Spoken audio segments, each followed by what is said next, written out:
Hello everyone, Andrew here, and for today's Wednesday video, I thought I would talk about what my favorite first-party controllers are.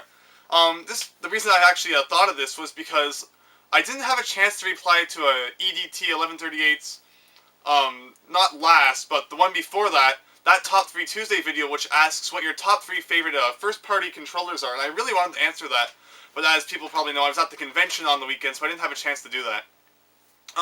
And my original plan for the Wednesday video was to combine that Top 3 Tuesday with the Top 3 Tuesday that he released yesterday, which asked what your top 3 favorite console mods are. And a console mod's like when you take a console and you add like AV ports to it and do things like that.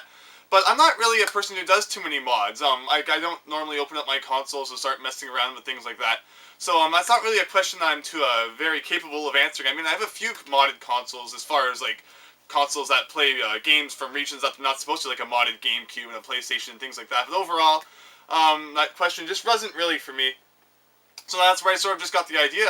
Instead of just talking about my top 3 favorite controllers, maybe I could go a bit farther and just talk about a whole bunch of my favorite ones. So yeah, that's sort of the idea for today's video, just going over a whole bunch of controllers that I really like.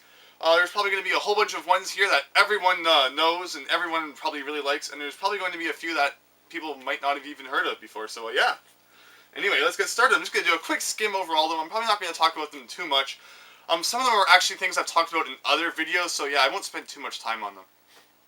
But anyway, the first one that I want to talk about is the NES controller. And the thing I like about the NES controller is that it proves that you don't need to have like 10, 15 buttons for a game to be really good. Just keep it simple with A, B, start, select, and the D-pad, and that's all you need for a really, really fun gaming experience.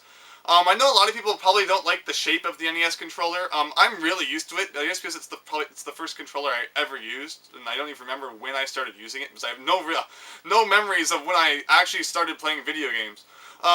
Unlike some people who sort of have like that 5th birthday they got their first console or something like that. I actually have no idea when I started. I could have been like 6 months old. Who knows? But anyway, it's really simple. I like how the A and B buttons are nice and easy to press. The D-pad is really solid. And I like how the A and B buttons are nice and close, and they're sort of just in that straight line. That's perfectly fine with me. My pet peeve is when controllers sort of kind of slant up to the right. I absolutely hate when buttons are like that. But straight across or down and to the left, perfectly fine with me. And overall, I find this really comfortable, and yeah. I love the NES controller, and again, just it proves you don't need a whole ton of buttons to have a lot of fun playing video games. But then, for the Super Nintendo controller, which I actually just talked about next week, so we're going to go over this one really quickly, you have that diamond shape, which has been carried over the consoles today. You look at the 360 controller, PlayStation controller, they all have that sort of diamond formation, and that's fine, because it works really, really well. And I love the Super Nintendo controller. I love how the X and Y buttons have that groove, so your thumb goes right into them. I love how nice and easy the buttons are. It feels really nice in your hand. Nice rounded edges this time, so it like doesn't dig into your palm or anything like that, depending on how you hold it. Start and select buttons still there, and it added shoulder buttons, which weren't used in too many games, although it still was neat, and really it introduced that as well to the controller. So overall, the Super Nintendo controller was really, really innovative, and it was like a big milestone in controller upgrades when you look at it. Because then you look at controllers today and you see how a lot of things really originated from the Super Nintendo controller, like that diamond and shoulder buttons, a whole bunch of awesome things like that. But anyway, Super Nintendo controller, I'm sure a lot of people probably like this more than the NES controller.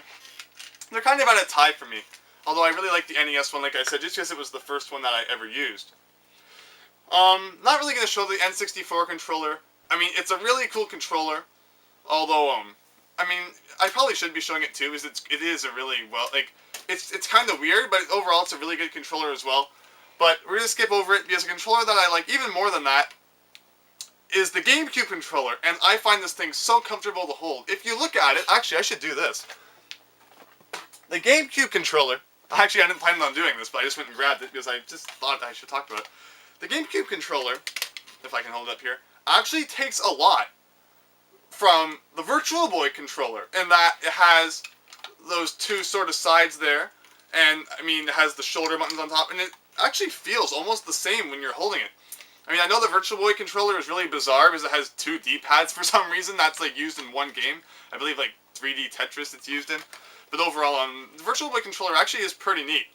But the GameCube controller is what I'm really talking about, and I love it. It feels nice and compact, especially the Wavebird because it's wireless. I know that I don't have the right back on it. I have a complete one with the right silver back in my room. Although, I like the silver one more than just the plain solid white one.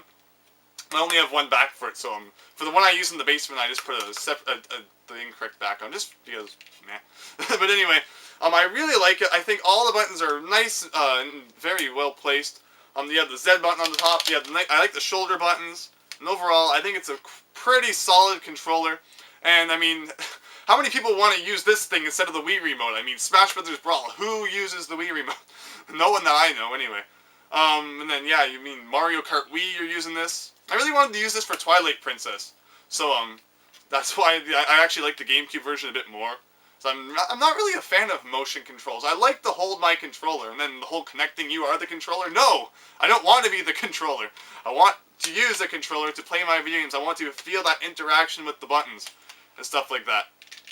So overall, that's why I'm not really a huge fan of the whole motion thing, like waving the Wii remote around and the Kinect flailing your arms all over the place.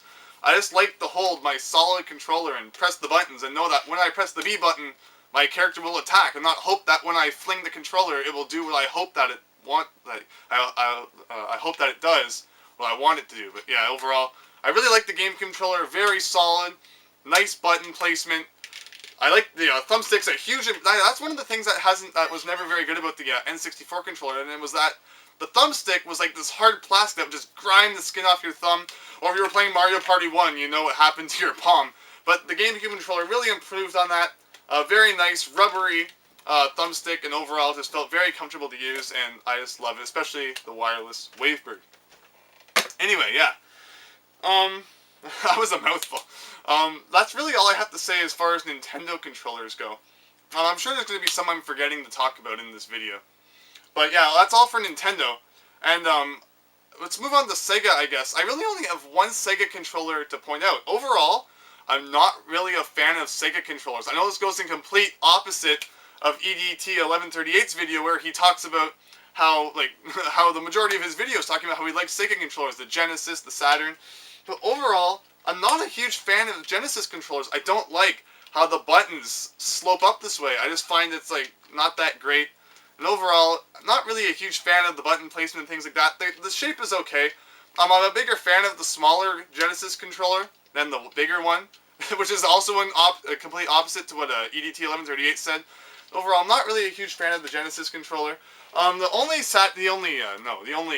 Sega controller I'm really a big fan of is the Dreamcast controller, and this also goes against what EDT1138 says, because he says it doesn't really fit in his hands, which are a bit big, but I actually find it fits really comfortably in mine. I mean, I guess that these kind of do end up being pressed by the middle of your finger, although I kind of just leave my fingers like that. I don't use the shoulder buttons too much in my Dreamcast games anyway, I think.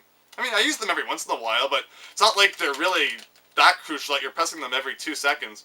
But again, look, it has that nice diamond of buttons that I absolutely love. I really don't like the sort of 3 buttons in a row. I mean, I find that really hard to press, especially if you're trying to get from the A button to the C button.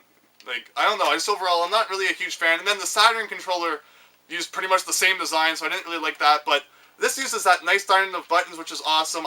The control stick is really nice. You have a D-pad down here, and I really like that sort of window so that you can see your memory card, because Dreamcast games, they always usually have some sort of neat feature where some stats or a mini map or something will show up on your memory card, and you can just kind of look down at your controller and see that. It's kind of like the really, really, really primitive version of the Wii U controller. Instead of having this massive HD I don't know if it's HD, but this widescreen sort of controller thing, you just have this one colored little monitor screen thing here. And overall, it's really neat. And like I said, I like the way it feels in my hand, unlike the way that EDT1138 feels about it. Overall, I feel it's a pretty solid controller, and it's great playing games like you have Sonic Adventure 1 and 2, Evolution, and a whole bunch of other great Dreamcast games out there. And they're a lot of fun to use with that controller. So yeah, that's it for my Sega controllers that I wanted to talk about. Let's see, what should I move on to now? Alright, we're going to move on to a controller for a console that I plan to talk about at some point, but I haven't yet. And that is the TurboGrafx 16 controller. This is a great controller, and it's almost like an NES controller plus, because, I mean, the formation of the controller, it's really the same. You have your D-pad, you have your start select buttons, although the start button is called the run button for some reason.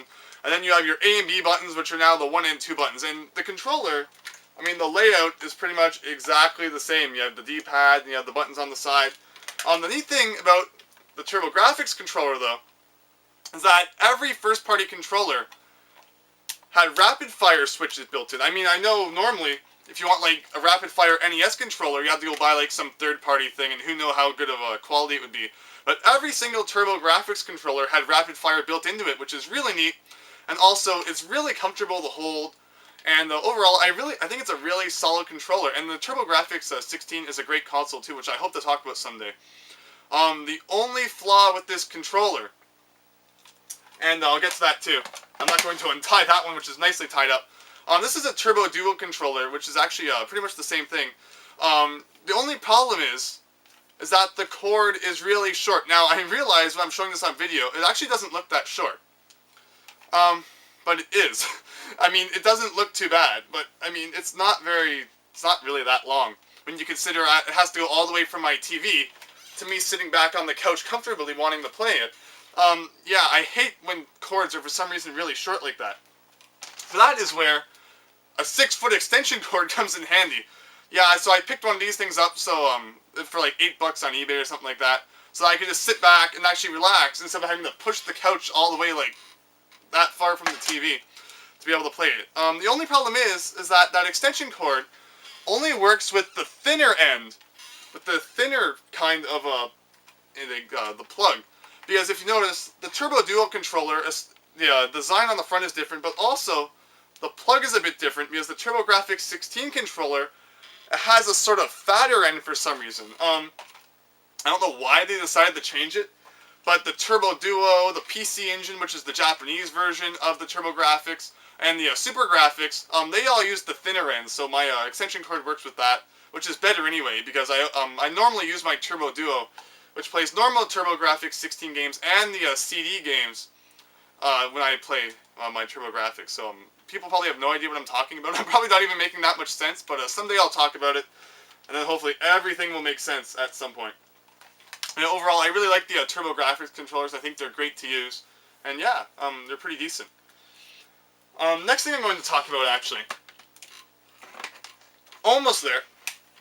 I'm going to talk about Atari controllers. I actually really don't like this controller. I just hate it. I find that the control stick is really stiff. It's hard to use. I find I have a hard time getting it to like work sometimes, and overall the button isn't that great. So overall, this controller I don't find is very good, and it kind of wrecks the Atari experience when you try to play old Atari games. So what I normally use when I play Atari games is a Gemini controller, which is a different console. So it's not the Atari 2600, but it plays Atari 2600 games. I believe it was like Sears version of it or something like that. And this is great. It has a really nice control stick. It has this knob down here on the bottom, which works with like your racing games and things like that, or like your tennis and things. So like when you need to turn left and right. And the button on the side is really easy to use. So overall, I find it's a great controller. 10 times better and easier to use than this thing, which is like this massive stick, and I overall really don't like it. But yeah, overall, I love this thing. It's a great controller. I always use this when I play my Atari games. I also use the European 7800 controller, which I showed in one of my pickup videos, although I forgot to get that out to show. So if you haven't seen that, go back and look at like my first pickup video. But I use that too sometimes. It's a really neat sort of NES-style Atari controller, which is actually really cool. 2 more controllers to go. The first one is the Neo Geo controller. I am usually not a fan of arcade sticks at all, like things like the NES Max. I'm not really a big fan of them. I just like to hold my controller. I don't like to have to like put it on my lap and use a big control stick and press the buttons with my fingers. But the Neo Geo, considering that all the Neo Geo games were originally arcade games, the arcade stick works really well with it. I mean, like, trying to use an arcade stick with Mario Brothers 1 doesn't really make much sense, considering it was made with holding the controller in mind, but since all the Neo Geo games were made were originally in arcades, and you would be using a controller like this, it makes a lot of sense, and overall it's great to use. Like, I know playing Blazing Star, it's great.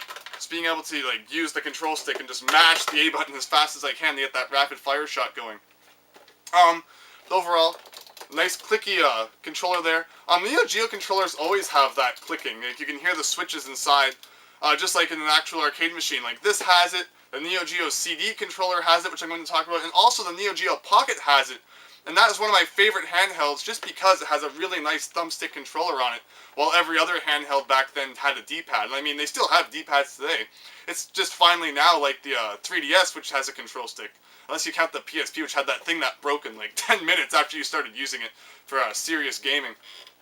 But anyway, overall, I like the buttons. Start and select up here, and really nice control stick. It works really well since all the games for the Neo Geo are actually arcade games. So I really like that. And then I want to talk about the Neo Geo CD controller. I believe this was on the top of EDT1138's list, and I agree. It's an awesome controller. Has that diamond formation again, and it has your start select buttons, and a really, really nice sort of like control stick. And again, you can probably hear that clicking. But overall, a great controller. I used this when I played that Puzzled or Joy Joy Kid for Random Game of the Day. Very cool controller. No shoulder buttons or anything like that, but still very cool to use.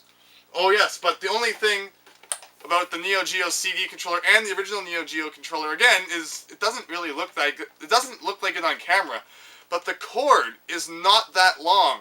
So I mean, if you want to sit back and just enjoy your game instead of like leaning forward and pushing the couch up, it's not going to happen unless you set your console up on like a table beside you. Like I have that white table you see in some of the videos. That's where I usually set my Neo Geo up.